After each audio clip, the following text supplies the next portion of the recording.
Maroon নেশা হলো আজকে দুটি আপিলের রায় প্রচারিত হয়েছে। এই আমাদের দায়েরকৃত আপিলটি মঞ্জুর হয়েছে।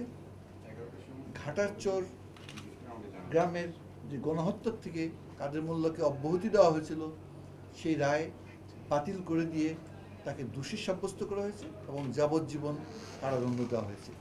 এটা সর্বসম্মতভাবে এই রায়টি দেওয়া হয়েছে।